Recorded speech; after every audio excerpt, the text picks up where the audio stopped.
How do you find the will to fight back against a world that wants to keep you sedated, average, and stuck in place? Join us for the tools and strategies you need to create a life of abundance, discipline, and high achievement. This is the Tactical Empire with Jeff Smith.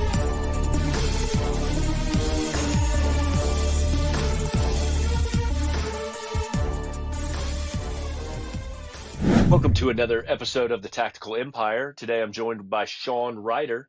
How are you, man?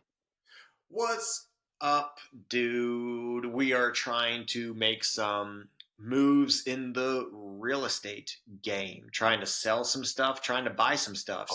We had our next BRRRR LTR in Texas has been hung up with title for like 2.5, almost damn near 3 weeks. But I think we're getting close to closing on that. And that's the first time me and my partner are using private money. So we'll see how that goes. But yeah, ready to push that forward. That's been taking a while. How about you? I'm doing great. Just continuing to move my things forward, get more organized, try to make sure I'm getting my back end taken care of more and structured. Yeah. I'm a front end guy. I'm a mover and a shaker, and I just let all the chaos settle behind me. Beautiful. Which is not always a good thing. Trying to be more organized. How's your financial Fridays going? They're going well. They're bringing some clarity to a lot of things, and so I'm staying more organized on a regular basis, which is helping things at a macro level. So you don't have to spend crazy amounts of time chasing things down and not remembering things.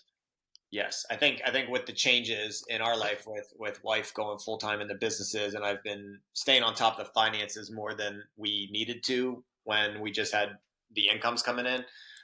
Sure. It's been eye opening and helpful to stay on top of it. Then Sammy Knight was in the Tactical Empires Inner Circle call last week, and he talked about looking for waste, and that's been good. So like the next day, I looked at one of our businesses and just found a service that I was like, you know what? I don't need that higher level service. I can, for less than an hour a week, I can cover half of that service. Because it revolved around money. It was an accounting service, so I downgraded to the basics, and it's like I can label my expenses. I mean, bookkeeping super easy for me. I don't have a million transactions every month, so Right. That's going to save me about $4,000 a year right there. So and not take much of my time. So I appreciated that call about looking at waste. But yeah, we're moving forward. You got any real estate moves on the horizon? Buying, selling? Anything closer? Yeah, I'm driving back to Houston this weekend to host a hot dog social at the storage facility. So we've got a grand opening going. We think we need some boots on the ground there, and so I'm going back to sling some hot dogs and kiss some babies and get some units rented up, and then I will be back in Florida after that. We're slinging hot dogs to get clients to rent the units, or you're slinging hot dogs to bring in potential buyers? No, just to have people walk it. Well, we're both are fine, but the reality of it is I want people to know we're open, and they don't yet. And so like that's been part of our issue because we haven't had signage, which we're getting today, and we haven't had some other necessary things. So we are working through that, and I just wanted some people there so that we can start getting some units rented, and then the buyer thing is going to take care of itself. We've got a couple buyers that are interested right now, and then we've got it going to a broker at the moment as well. So it'll be listed within 2 weeks on at the brokerage, and so we should be good there. I cannot wait to see the picture of you with a charcoal grill and a grilling cover, and you standing in front of storage units, cooking some wieners.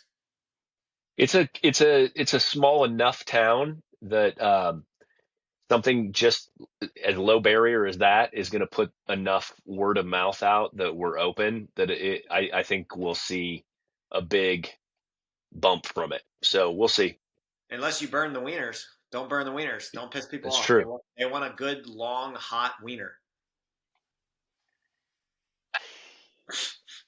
Maybe. Maybe. There you go. All right, shifting gears here from wieners. Okay, question, and just so people know that at least I'm out there. I know they know you do a lot of transactions, but just so they know that I don't know everything and I'm still out there learning the game.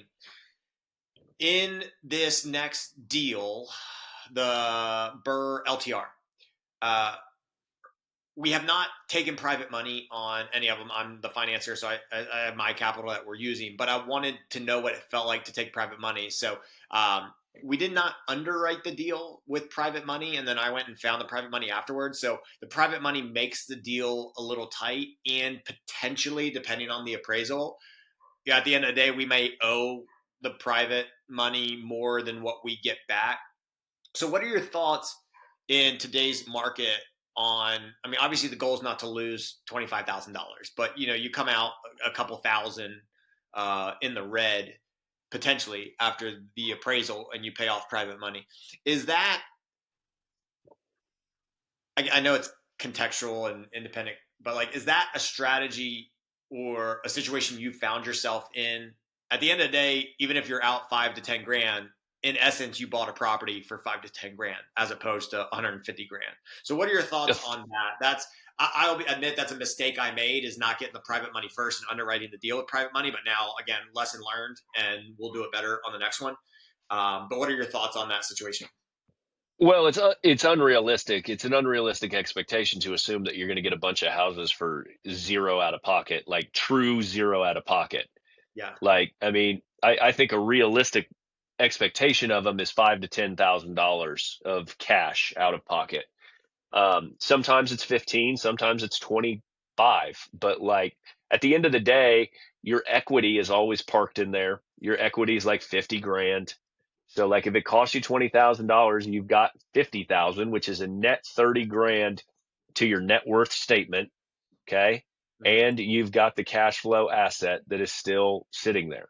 So like it's not the end of the world to have to come out of pocket.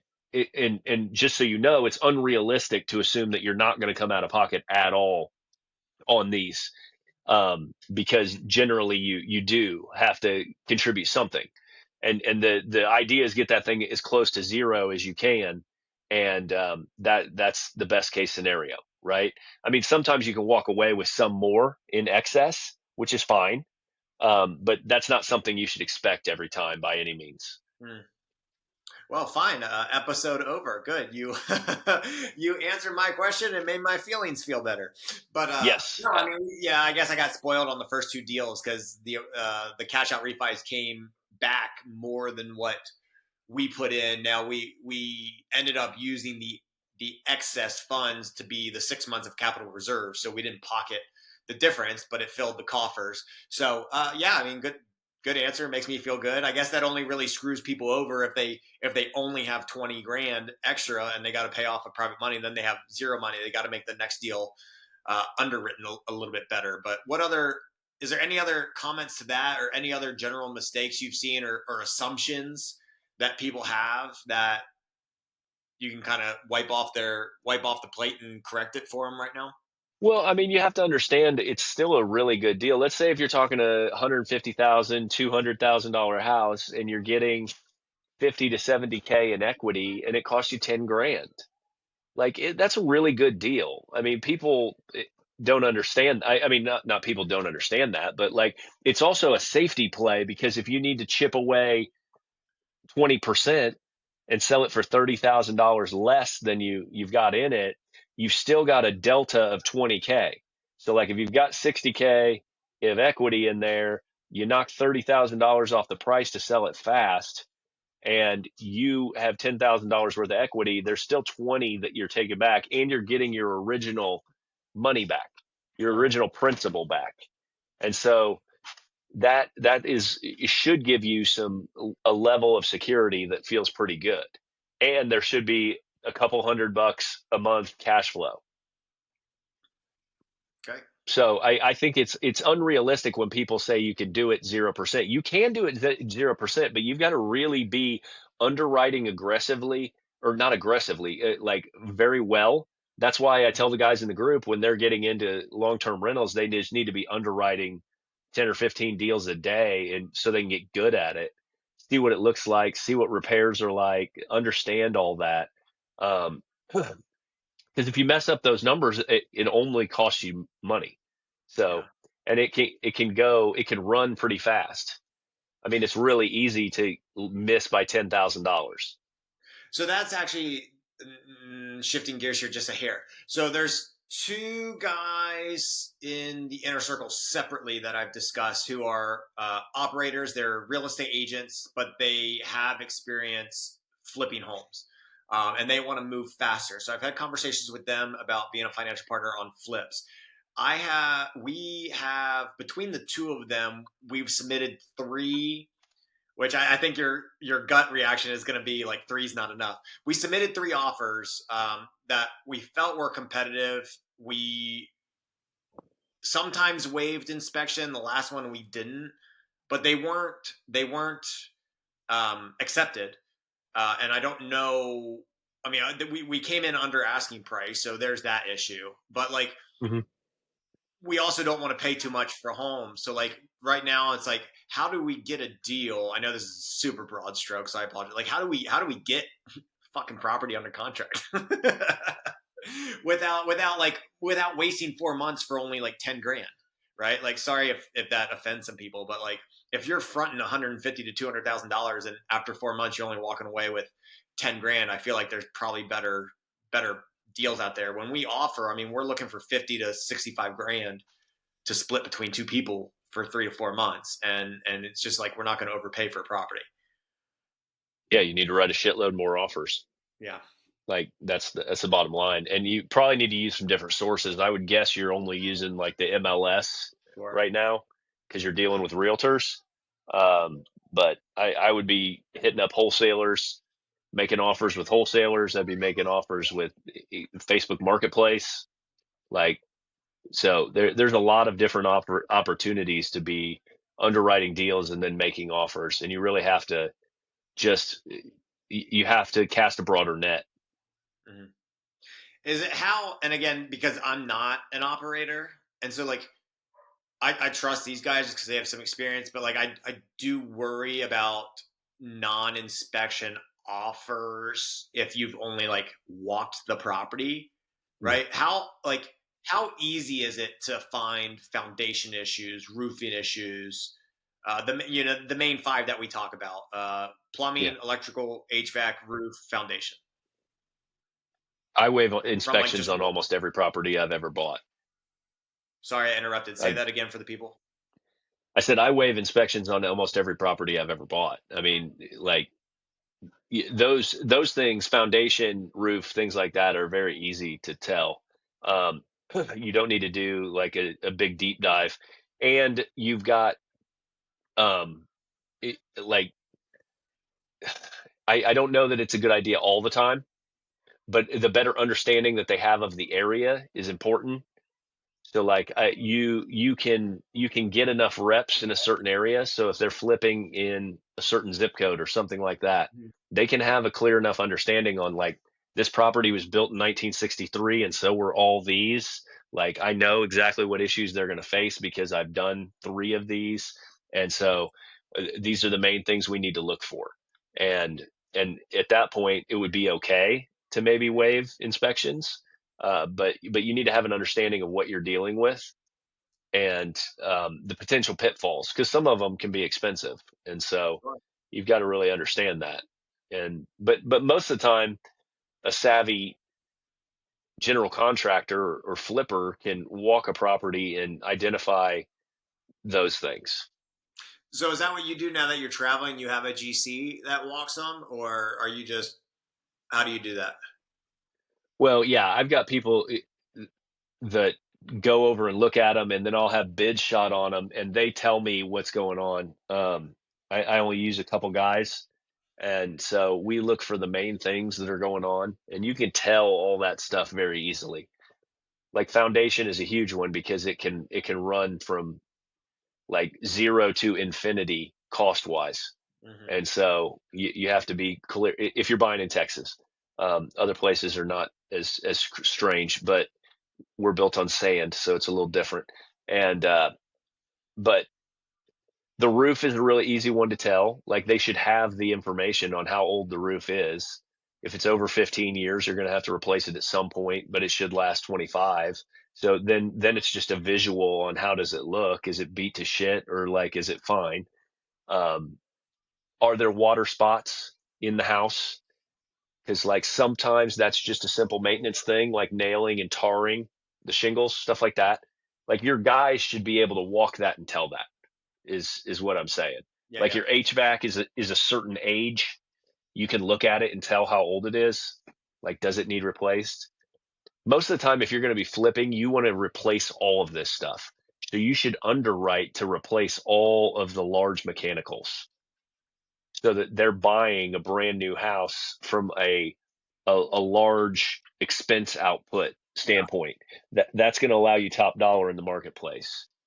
New roof, new HVAC, like new piping. You don't always have to do that type of stuff, but electrical needs to be updated if it needs updated at all. Um, so generally the underwrite, unless you're buying a cosmetic flip, Right. and cosmetic flips are just a different type of thing. I mean, they're like just a different amount of underwriting per square foot. I mean, then you're going to paint, you're going to do maybe new cabinets, like paint the cabinets, something like that. I don't know. Depends on the levels of flips that you're doing. What's your thought on like in my market? That's why I'm like talking to the other guys in the group because they live in markets where you can still buy homes for $100,000 to $150,000. But like in my market on this side of the mountain in Virginia, I mean, you're not getting a home for less than 250, and that's a really old shitty home. So like a cosmetic flip would are those maybe not in all instances, but would they be more reserved for like a newer home that just needs modernized? Right? There's a lot of neighborhoods in my town that the homes would still be $300,000 to $350,000, but they have the older cabinets and not as great landscaping and no accent walls and all this and maybe stained carpets. You could go in there, paint, add some accent walls, put some landscaping in, clean up the fence, and shampoo the carpets or rip them out, put new ones in, and call it a day. And you could sell it for 450,000. Would you say cosmetic flips are more so for the bigger, newer homes, or am I just pontificating No, outright? I absolutely you can do those all day. I mean, like it's like grandma's house, like something that hasn't been updated since 1980. Like you can come in and just update it, remove the walls like you talked about. Like even if you're talking newer, like these were built in 2005, Yeah. like they haven't been updated in 2005 since 2005. So you can go in there to those and you could easily spend just a little bit of money and just move some things around. The mechanicals should be good. You might put a new roof on it if it's that old, and then move on down the road. Those are easy. Like flipping is not $150,000 houses. You don't want to be in that market. You want to be getting higher end, not higher end stuff, but middle tier type stuff. In my opinion, I mean, you could go down to 150, but you'd need to sell it for 300, 325, something like that, if you could try, because you're going to put a decent amount of money in it. Okay. So, I mean, even if it's cosmetic, like the stuff you're talking about, moving walls and stuff is beyond cosmetic. So, but like moving walls can also be done for very little cost if it's non-load bearing. So if I were to send this podcast episode to operating partners on flips, what else off the top of your head would you mention generally, if anything? That was pretty good right there, in my opinion. I mean, I think they need to understand their buy box and be looking for other opportunities. I mean, if they're narrow in what they want to buy, is there an opportunity $100,000 more or $150,000 more in price point? So I would be evaluating your market constantly. Like, okay, we're doing these $150,000 houses, but we're only making 50 grand on them when we're done with them. And so like the opportunity cost is high and the benefit is low because it takes us 4 months to do these. We're making $12,000 each or $12,000 a month, Yeah. essentially. If I move up to $400,000 price point, we're going to make $125,000. And then in the 4 months I carry it, I'm going to make 32 grand a month instead of 12 grand a month. Should we be looking for that opportunity? And I think that that's where, you can get narrow in what you're doing. Now, you don't want to go completely out of your wheelhouse and do like luxury flips if you don't have any background in doing that, because Sure. like there's certain areas that you can lose your ass on for sure. And it's also a market timing thing, like we've talked about. But if you're not risk averse to something a little bit more and getting into another tercile of price point, that's a real healthy way to increase your profits. Um, Now you've got more carrying costs, and you've got a higher outlay of cash on the front end, but Right. the reward on the back end is worth everybody's time more so than I would say for 40 grand. Well, that's the point I was trying to get, because the guys not here that I'm talking about, they're smaller markets, and so those numbers are smaller. But I could also partner with someone that I know locally that used to be a builder, that she's done flips, and we just had a conversation 2 weeks ago. But those numbers are like 300,000 just to buy the house, and Yeah. then Yeah. you're putting 60 to 100 into it, um, Yep. and Then it should and sell for so 550. Yeah. exactly, exactly. And Yeah. she's the one that told me, she's like, I won't even entertain a flip if I'm not making at least 65 to 100 grand on it. And so that's not her full focus, full business, but she definitely has experience. I just have to, if I'm going to be the financial partner, I have to get comfortable with those numbers. Sure. The end game sounds better to me for sure. But that's definitely, last episode you said that there's different levels to learning when we were talking about financial literacy for privatized education, and that's kind of like where I'm at now at 36. Like, if I want to get more bang for my buck, I have to get comfortable not buying $10,000 items. Yep. It's things with a few more zeros and a bigger number at the front. So, um, Sure. Jeff, I appreciate your insight, man. If there's anything else, give it to the people. If not, send the real estate message. Absolutely. Guys, follow us on YouTube. Give us a subscribe, like, whatever. We put a lot of content out there. Come follow us at the Tactical Empire community on Facebook, and you can DM Sean and I on Instagram. We are on every platform. Please give us a like, subscribe, follow, whatever it is. We appreciate you listening, and let us know if we can provide any resources or topics for you guys. DM us anytime. Have a kick-ass week. We will talk to you next week.